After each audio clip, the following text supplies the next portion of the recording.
안녕하세요. 지난 4월 초 한 사건에 대해서 말씀을 좀 드리려고 합니다. 울산지방법원에서 이 금융청소 중에 발생한 이 중대재해에 대해서 대표이사에게 실형을 선고하는 사건이 있었습니다. 징역 2년이 선고가 됐었고요. 중처법이 이제 시행되고 나서 이것이 이제 15번째 판결이 되는데 이때까지 판결을 보면은 대부분 다 징역이 선고되더라도 집행유예 이렇게 결정이 났었는데 15호 판결이 두 번째 실형이 선고된 사례라고 볼 수가 있겠습니다. 과거 사례에서는 유족과 원만하게 합의를 했다, 유족이 처벌을 원하지 않는다, 이런 점들을 이유로 해가지고 양형도 낮추고 집행유예를 많이 선고를 했었는데요. 이 사건은 좀 다르죠. 그래서 어떤 점이 문제가 됐었는지 살펴보고 어떤 것들을 좀 준비를 해야 되는지 말씀을 드리려고 합니다. 판결에서 지적한 내용 먼저 한번 살펴보겠습니다. 요약을 하면은 이 사고의 위험성에 대해서 여러 번 지적이 있었는데 이를 방치를 해서 사고가 났다, 이런 내용입니다. 판결문 내용 잠시 읽어드리면은 사고 발생 열흘 전까지도 대한산업안전협회로부터 구체적인 사고 위험성을 지적받았었는데 끔찍한 사고가 발생했다, 적절한 조치가 있었다면 피해자가 사망하지 않았을 것이다, 유족과 합의하고 사후 시정 조치를 마쳤다고 하더라도 집행유예 등으로 선처할 수 없다라는 판결이 있었습니다. 결국은 이제 이런 금형 작업이 있을 때 아무래도 금형이 열려있는 상태에서는 사실은 작동이 안 돼야 되거든요. 근데 이런 장치가 애당초 없었던 것이죠. 그래서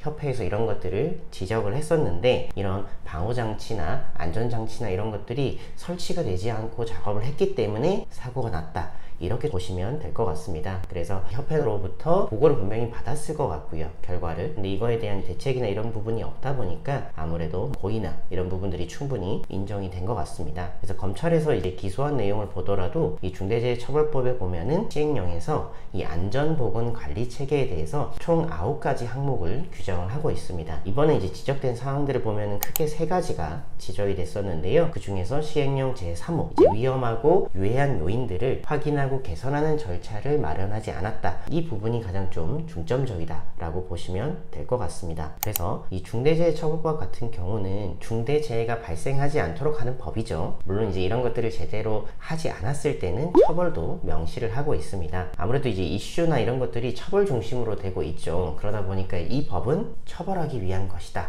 라고 좀 많이 오해를 하고 계신데, 이 법의 목적은 사고를 예방하기 위한 안전보건관리 체계를 정확하게 구축하는 것들을 명시를 하고 있다, 이렇게 생각하시는 것이 좋겠습니다. 그래서 이 사업장 내에서 사고가 발생했다, 그럼 더욱더 열심히 구축을 해야 될 것이고, 사고가 발생하기 전에는 이런 것들을 예방하기 위한 노력들이 많이 필요할 것 같은데요. 앞서 사례에서 보면은 분명 이러한 안전관리나 이런 부분들을 협회나 이런 데다가 위탁을 해서 많이 관리를 했던 것 같습니다. 근데 이제 중대재해처벌법 같은 경우에는 일정한 규모가 되면은 전담 조직을 조직해서 이 전담 조직에서 이런 것들을 총괄하게끔 명시를 하고 있습니다.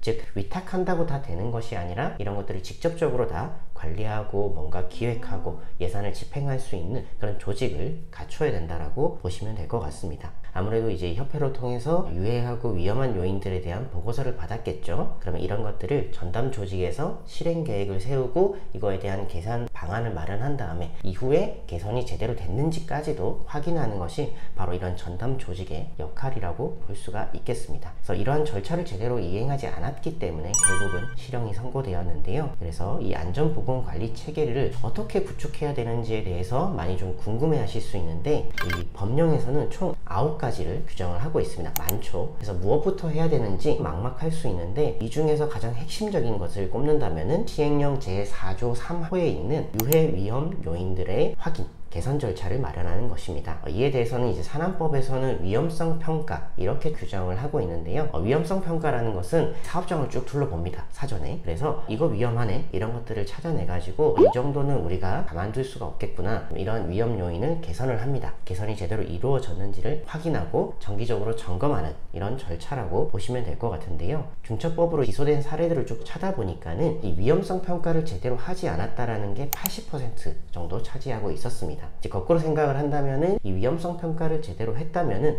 기소가 될 가능성도 그만큼 낮아졌다, 이렇게 생각하시면 될 것 같고, 이 안전보건관리공단에서도 사고 예방을 위한 가장 좋은 방법으로 위험성 평가를 손꼽고 있습니다. 이 위험성 평가에 대해서는 고용노동부 고시에 보면은 굉장히 구체적으로 나와 있습니다. 정의도 나와 있고요. 방법, 시기, 절차 이런 것들이 명확하게 나와 있는 편입니다. 현재는 이제 위험성 평가를 하지 않았다고 해서 과태료를 부과하거나 이런 규정은 없긴 하지만은 이런 것들을 제대로 하지 않아서 중대재해가 발생을 하면은 그만큼의 책임을 물을 수도 있다. 이런 점들을 생각을 하시면 좋을 것 같습니다. 그래서 위험한 요인을 찾아내는 거다 보니까 사실은 이거를 외부에 맡긴다라는 개념보다는 작업장 내에서 스스로 하시는 게 가장 좋긴 합니다. 왜냐면 이 작업자들이 얼마나 참여했는지도 결국 중처법에서 많이 보고 있는 부분이기도 하고요. 작업자들이 아무래도 가장 잘 압니다. 내가 하는 작업 중에서 어떤 것들이 위험하고 이 장치가 왜 작동하지 않을까, 이런 부분들에 대해서 충분히 인식하고 있기 때문에 스스로 하되 이런 것들을 조력을 받아서 진행하는 것이 가장 좋고, 담당자분들 중심으로 해서 우선 교육을 좀 받으시고 절차에 대해서 충분히 이해를 하시고 절차에 대한 설계나 이런 것들에 대해서는 도움을 좀 받으시는 게 좋을 것 같은데, 실제로 작업장 순회나 이런 것들은 작업자들과 함께 진행하시는 게 좋다는 점 말씀을 좀 드리겠습니다. 이러한 중대재해를 예방하기 위해서 위험성 평가가 중요하다라는 점 말씀을 드렸고, 그러지 않아서 처벌받은 사례에 대해서 이야기를 드렸습니다. 이 안전보건관리에 대해서 요즘 관심들 많이 있으실 텐데요. 관련해서 궁금한 부분들이 있으시면 댓글 남겨주시면 답변 드리도록 하겠습니다. 다음에도 또 유익한 내용으로 인사드리겠습니다. 감사합니다.